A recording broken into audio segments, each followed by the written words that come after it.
السلام عليكم ورحمة الله وبركاته. أعوذ بالله من الشيطان الرجيم. بسم الله الرحمن الرحيم. والعصر إن الإنسان لفي خسر إلا الذين آمنوا وعملوا الصالحات وتواصوا بالحق وتواصوا بالصبر. صدق الله العلي العظيم. اللهم صل على سيدنا ومولانا محمد النبي الأمي وعلى آله وأصحابه وبارک وسلم وصلی علیہ. معزز سامعین و سامعات، پارہ نمبر 30 سورۃ العصر، اور آیات مقدسہ اس کی 3 ہیں. اللہ رب العزت اس سورہ مقدسہ کا فہم اور شعور عطا فرمائیں اور عمل کی توفیق اور صلاحیت عطا فرمائیں. بہت اہم سورہ مقدسہ ہے. اہم اس میں کامیابی کے اصول و ضوابط ہیں، لیکن اللہ رب العزت جیسے آپ کی عادت شریفہ ہے، مبارک طریقہ کار ہے کہ آپ کچھ چیزوں کی قسم اٹھاتے ہیں صرف ان کو نمایاں کرنے کے لیے.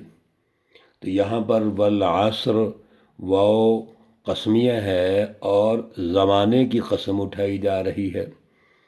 پچھلی سورہ مقدسہ سورۃ التکاثر میں یہ عرض کیا تھا کہ وہ کثرت جو مال کی ہے یا اعمال کی ہے، اور انسان اس کی بنیاد پر گھمنڈ کرتا ہے، بڑا فخر کرتا ہے، میں بڑا عمل کرتا ہوں، بڑے لمبے اعمال کرتا ہوں، یا انہ لحب الخیر لشدید، اس میں سرمایہ پرستی پائی جاتی ہے.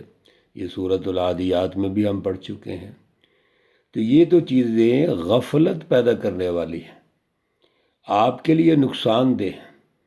آج ہمارا یہ مزاج ہے مذہبی حوالے سے بھی، کچھ لوگ اگر دین کا کوئی عمل کر لیں اور بڑا کثرت سے کریں تو وہ دوسروں کو بڑا حقیر سمجھنا شروع کر دیتے ہیں اور اپنے اعمال کی کثرت پر گھمنڈ کرتے ہیں. حالانکہ عرض کیا گیا تھا اصل چیز ہے میرٹ، جو اس کی تاثیر ہے، جو تقوی ہے، وہ کتنا حاصل ہو رہا ہے.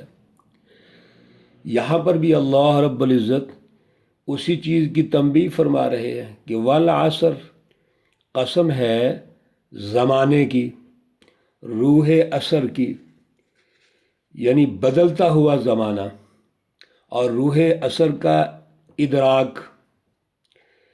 وہ انسان جو زمانے کو نہیں سمجھتا، روح عصر کو نہیں سمجھتا، ان الانسان لفی خسر، ان حرف تاکید ہے کہ بے شک انسان خسارے میں ہے، گھاٹے میں ہے. حضرت الامام شاہ ولی اللہ رحمۃ اللہ علیہ نے زمانے کو یا انسانی تاریخ کو اس طرح ارشاد فرمایا، اور انبیاء علیہ السلام کی تاریخ کو 3 حصوں میں تقسیم کر دیا. پہلا حصہ حضرت آدم علیہ السلام سے لے کر حضرت نوح علیہ السلام تک. دوسرا حصہ حضرت نوح علیہ السلام سے لے کر ابراہیم علیہ السلام تک. اور تیسرا حصہ حضرت ابراہیم علیہ السلام سے لے کر پیارے رسول اللہ صلی اللہ علیہ وآلہ وسلم تک. گویا ان سارے زمانوں کو سمجھو نا. جو زمانہ آدم سے حضرت نوح تک ہے، اس کے اپنے حالات تھے، اپنی بنیادی ضروریات تھیں، آغاز کا دور تھا.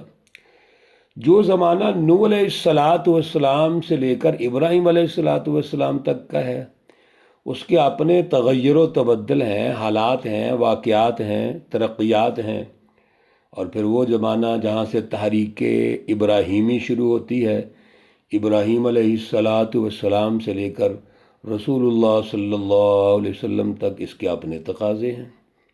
اب ذرا غور کیجئے میرے عزیزو، اگر آپ کسی زمانے کا تجزیہ ہی نہیں کرتے تو آگے ارتقائی سفر کیسے شروع ہوگا؟ اس لیے اللہ رب العزت نے یہ قسم اٹھا کر زمانے کی اہمیت ارشاد فرما دی کہ زمانے کی اہمیت کتنی ہے۔ دوسری بات، اگر اس زمانے کے تغیر و تبدلات کو نہیں سمجھا جاتا، انسان آگے بڑھنا چاہتا ہے تو نہیں بڑھ سکے گا۔ ضرورت اس بات کی ہے پہلے روح اثر کو سمجھیں اور پھر وہ آگے بڑھے گا۔ لہذا جو انسان روح اثر کو نہیں سمجھتے، ان الانسان لفی خسر، وہ گھاٹے میں ہے۔ 4 بنیادی اصول کامیابی کے اچھی طرح سمجھ لیجئے، سن لیجئے۔ انسان اگر چاہتا ہے کہ وہ ترقی کرے تو سب سے پہلے تو روح اثر کو سمجھے، اس دور کے ابھرتے ہوئے تقاضوں کو سمجھے، اور پھر 4 بنیادی اصول ہیں ان پر وہ جد و جہد کرے۔ سب سے پہلے فکر ہے، الا الذین آمنوا، مگر وہ لوگ جو ایمان لے آئے۔ تو سب سے پہلے فکر، بنیادی پروگرام، بنیادی فلسفہ، اعلیٰ نظریہ اگر وہ درست نہیں ہے تو آگے کیسے پڑھیں گے؟ اس لیے ایمان، اب اس کی بڑی وضاحتیں ہیں، مختلف دروس میں ہم کر بھی چکے ہیں، یہاں پر بھی ظاہر وقت کی کمی ہے، لیکن چند جملے ذہن میں رکھنے چاہیے کہ ایمان کا تعلق قلب سے ہے، دل سے ہے، اور ایمان کا تعلق دماغ سے ہے۔ دماغی صلاحیتیں، قلبی صلاحیتیں، یہ انسان کی ایک پیج پہ ہوں۔ اقرار باللسان، پھر زبان سے اقرار ہو، اور یہ ایمان اتنے اعلیٰ درجے کا ہو کہ تمام سسٹم کو عمل میں لانے کا اس میں اعلیٰ جذبہ پیدا ہو جائے، یعنی قوت عملیہ کی طرف ابھارے۔ وہ ایمان جو اس کی قلبی یا دماغی صلاحیتوں کی بنیاد پر اقرار باللسان پہ نہیں ابھارتا، وہ کیا ایمان ہے جی؟ وہ تو کھوکھلا ایمان ہے۔ بھائی ہمارے دل میں کتنا ایمان ہے یہ تو اللہ کو پتہ ہے، کوئی انسان تو نہیں جانتا، لیکن آپ اس کا اظہار کیسے کریں گے؟ اقرار باللسان۔ لہذا ایمان کا پہلا درجہ یہ ہے کہ جب وہ مضبوط ہو، یعنی قلب اور دماغ اور اس کے تابع ہو جائیں، ایک پیج پہ ہوں، تو وہ انسان کو ابھارے اور وہ زبان سے اس کا اظہار کرے۔ اور دوسرا اس کا تقاضا یہ ہے کہ جب وہ ایمان اعلیٰ ہے، وہ اعلیٰ جذبہ پیدا کر رہا ہے، عمل پر ابھار رہا ہے، تو وہ عامل الصالحات، یہ عمل صالح ہے۔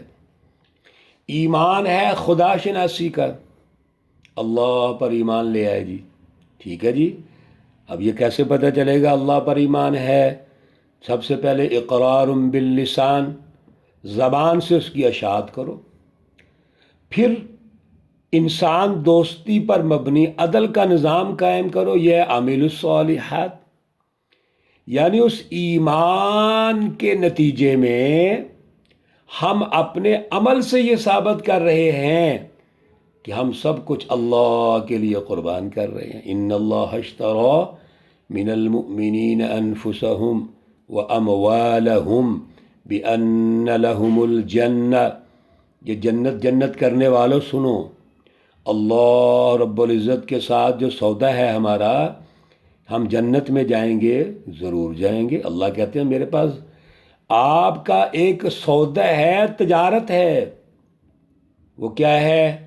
آپ نے مجھے اپنی جان، اپنا مال، سب کچھ دے دیا۔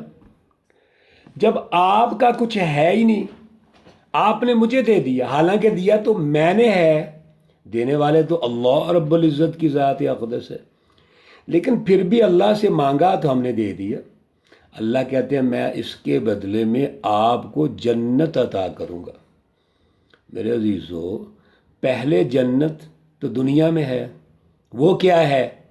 عدل کا نظام، امن کا نظام، خیر خواہی کا نظام، انسانیت دوستی پر مبنی نظام، انسانی حقوق کا نظام۔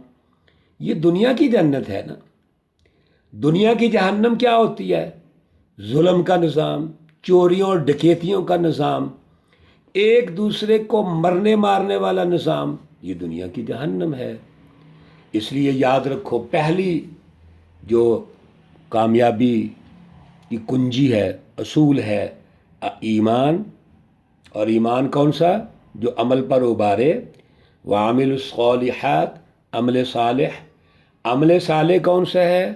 جو ایمان کے مطابق ہے، یعنی خدا شناسی پر مبنی انسان دوستی کا ایک عادلانہ سیاسی اور معاشی نظام۔